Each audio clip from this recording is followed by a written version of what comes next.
Aujourd'hui, nous allons partager avec vous sur un sujet. Le changement, c'est maintenant.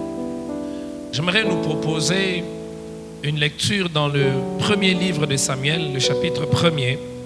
Nous allons lire à partir du verset 7.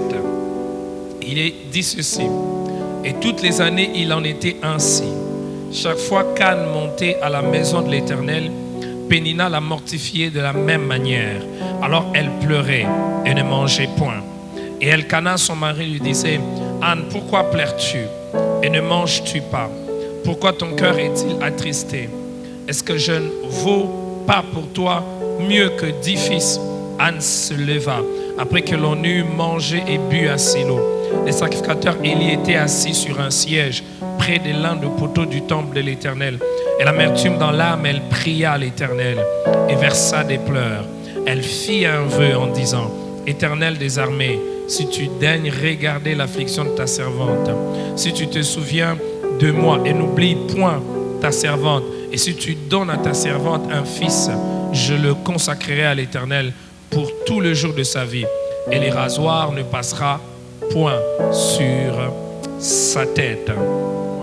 La première leçon que cette histoire nous enseigne, c'est que pleurer ne change aucune situation. Pleurer n'apporte pas le changement. Pleurer n'apporte pas le changement. Il y a des personnes, tout ce qu'ils savent faire, c'est pleurer sur leur situation. C'est se lamenter sur leur situation. Le monde est plein de gens qui se lamentent. Nos églises sont pleines de personnes qui se lamentent, des personnes qui pleurent, des personnes qui versent des larmes. Mais rien ne change. Parce que les larmes ne changent pas quelque chose. Anne, tant qu'elle pleurait, elle ne mangeait point, rien ne changeait. Vous savez, il y a des gens, quand ils vivent une difficulté dans sa maison, dans son couple, il vit une difficulté au travail, il vit une difficulté dans ses finances, il va se mettre à pleurer, il va passer toute une nuit à ne pas dormir, il devient triste. Le fait d'être triste ne va rien changer. Les changements, c'est lorsque nous commençons à poser des actes qui amènent la différence. Et j'aime Anne pleurer. Mais quand vous lisez au verset 9, la Bible dit: Anne se leva. Pour que le changement arrive, il faut que tu te lèves. C'est vrai que c'est Dieu qui a donné à Anne un enfant.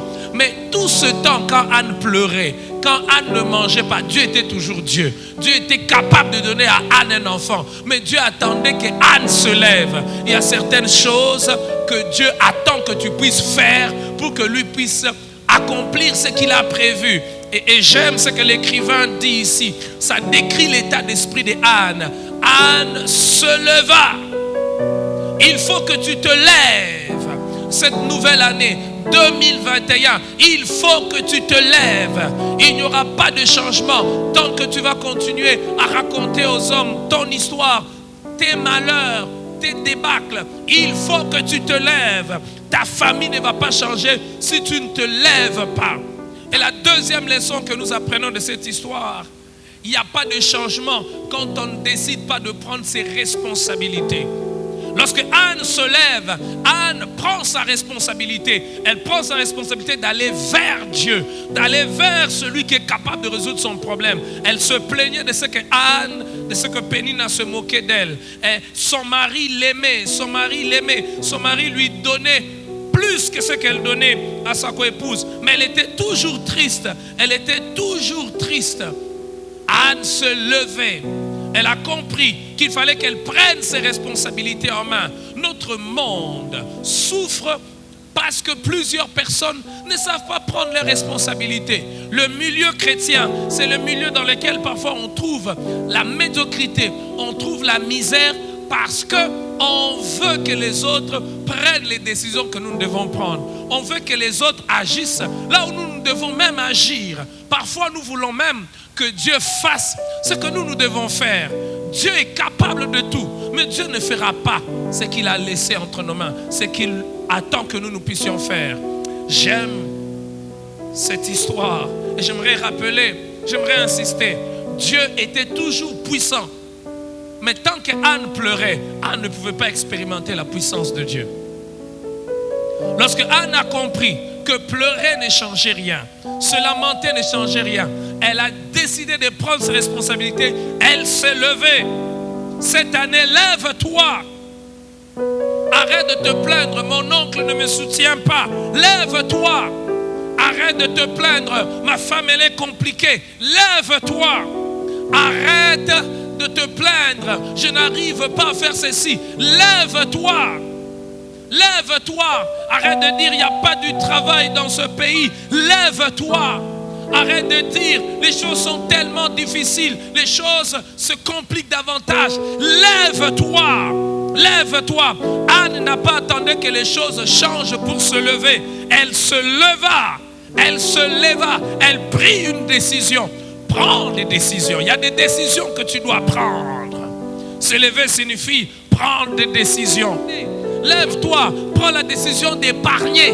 Il y a des gens qui bouffent tout ce qu'ils gagnent et ils se plaignent. Les choses ne vont pas changer dans ma vie. Les choses ne sont pas meilleures. Il y a des sorciers. Il y a les sorciers de ma famille. Il y a les sorciers de ma tribu. Il y a les liens familiales. Mais est-ce que c'est le sorcier qui te dit de dépenser tout ce que tu gagnes? Est-ce que c'est le sorcier qui te dit d'aller habiter une maison qui coûte le 9 dixièmes de ton salaire et tu restes avec 1% seulement? Est-ce que c'est les sorciers qui te poussent à aller payer des téléphones qui coûtent très cher et tu bouffes ton avenir et tu te retrouves main vide? Lève-toi.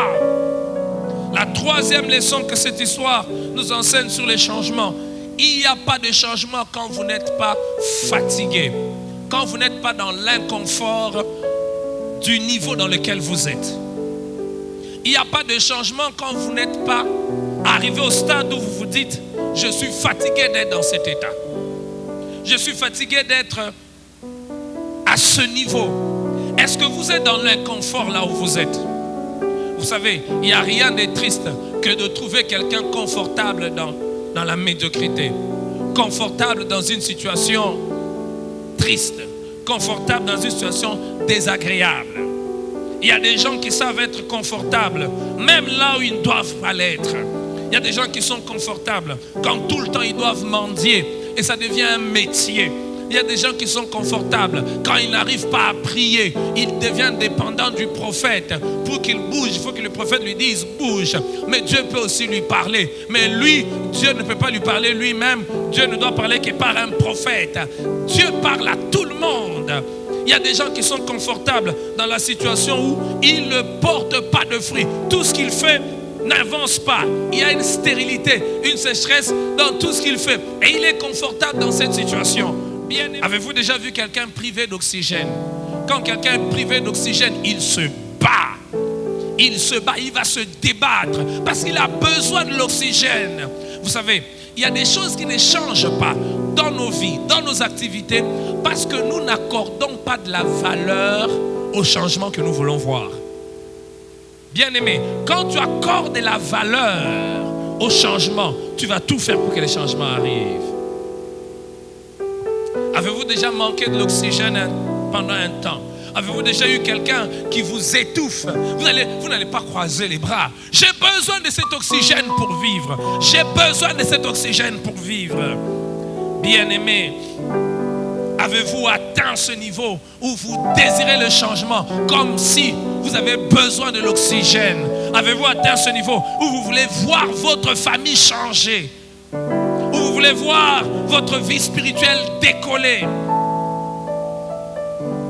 Il n'y a pas de changement qu'on ne désire pas. La quatrième leçon que cette histoire nous apprend, c'est que Anne connaissait précisément ce qu'elle voulait. Elle connaissait précisément ce qu'elle voulait. Il y a des gens qui veulent voir les changements, mais qui ne peuvent pas dire quel est le changement qu'ils veulent. Il est dans une carrière, il est dans une entreprise, il est dans un projet. Il dit, il faut que les choses changent, il faut que les choses changent. Mais qu'est-ce qui doit changer? Comment doivent être les choses après le changement? Il ne sait pas. Anne était stérile. Anne se dit, je suis stérile. Seigneur, je vais avoir un enfant. Mais Anne pouvait s'arrêter à dire, donne-moi seulement un enfant. Mais Anne dit, donne-moi un enfant mâle. Donne-moi un enfant mâle. Anne connaissait ce qu'elle voulait. Il n'y a pas de véritable changement tant que vous ne savez pas qu'est-ce que vous voulez réellement voir. Quel est le contenu que vous donnez au changement? Dans votre famille, le changement représentera quoi? Dans votre vie personnelle, le changement représentera quoi? Le changement, ça peut être, je suis incapable de prier pendant 1 minute. Le changement pour moi, c'est que je sois capable de prier pendant 10 minutes.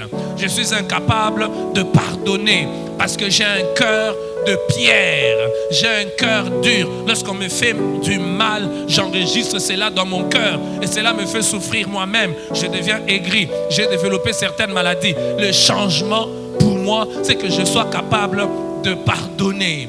Le changement, c'est quoi? Que je sois capable d'être discipliné dans mes dépenses. Je n'arrive pas à être discipliné. Il suffit que je vois quelque chose, je dois l'acheter. Même quand ce n'est pas utile, même quand ce n'est pas intéressant, je l'achète et puis après, je regrette de l'avoir acheté. Le changement, c'est que je sois plus discipliné dans mes dépenses. Tu dois savoir c'est quoi ce changement-là. Vous savez, celui qui ne sait pas où il va ne saura pas comment y arriver. Celui qui ne sait pas où il va ne saura pas comment y arriver. Le changement, frères et sœurs, et ça c'est une autre leçon que nous apprenons de cette histoire, parce qu'après, Dieu a exaucé la prière de Anne.